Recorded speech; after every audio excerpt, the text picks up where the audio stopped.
Auteur d'une belle victoire face à Carcassonne la semaine dernière, Vannes reçoit à nouveau dans son stade de la Rabine devant plus de 8000 spectateurs. Cette fois-ci, c'est Béziers qui se déplace en Bretagne.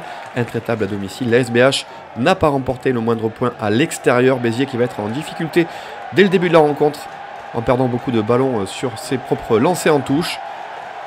Les Vantais essayent d'en profiter. Ils ont plusieurs pénalités, mais ils vont à chaque fois chercher la touche et essayer d'y aller en force avec les ballons portés derrière. On essaie d'écarter ce ballon. On voit l'avantage signalé par Monsieur Delpy, l'arbitre de la rencontre. Vannes qui n'en profite pas. On va revenir à la pénalité.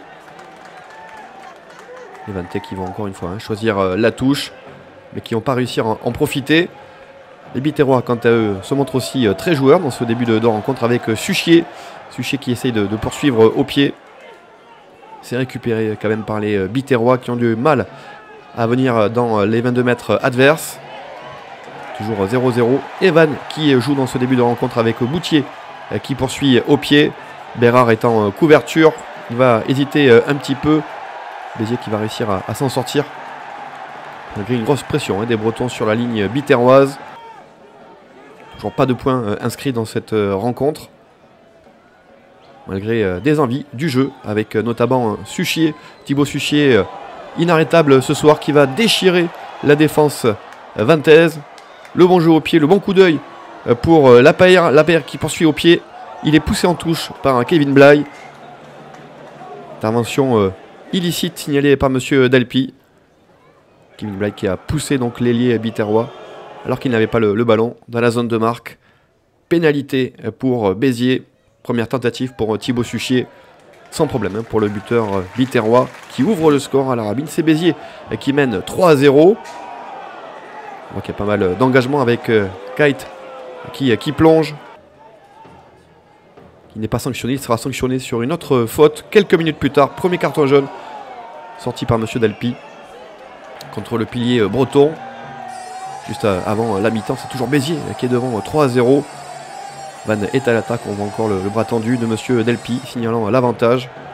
Il va y avoir un nouveau carton jaune cette fois-ci. C'est Marco Pena, le talonneur de Béziers. On fait les comptes. Vannes est à 13 et Béziers à 14 juste avant la mi-temps. Ilsenbeck, après la sirène, permet justement à son équipe de revenir à égalité 3 partout. Petit score. On s'est quand même régalé dans cette rencontre avec beaucoup d'engagement, beaucoup d'envie, pas mal de jeux. Beaucoup de rythme aussi dans un match de haut niveau de Pro D2. 3 partout, c'est serré. Le suspense à la Rabine. Et Vannes qui essaye encore de jouer. Mais les Vantais vont se faire croquer le ballon. Intervention de Monsieur Delpy pour une faute biterroise. Ilsenbeck, 40 mètres. Quasiment face au poteau. À l'occasion de mettre 3 points de plus. Ça fait 6-3 pour les Bretons qui prennent pour la première fois de la soirée l'avantage au tableau d'affichage. Béziers qui essaye encore de réagir avec Suchier, la défense et intervention de Monsieur l'arbitre pour une pénalité face au poteau. Cadeau pour Thibaut Suchier. Thibaut Suchier qui va tenter le drop quelques minutes plus tard. Et ça réussit au buteur biterrois, un peu comme la semaine dernière face à Aurillac où il avait déjà inscrit un drop.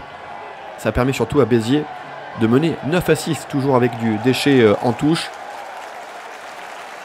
Et donc en conquête également avec cette faute en mêlée. Là aussi, cadeau pour le buteur Ilsenbeck face au poteau pour le RC Vannes.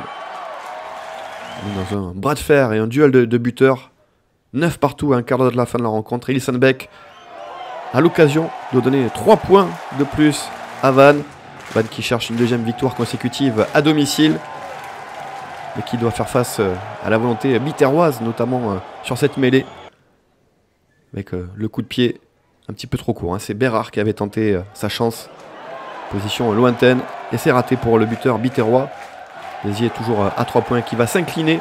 Mais qui remporte quand même son premier point à l'extérieur avec ce bonus défensif.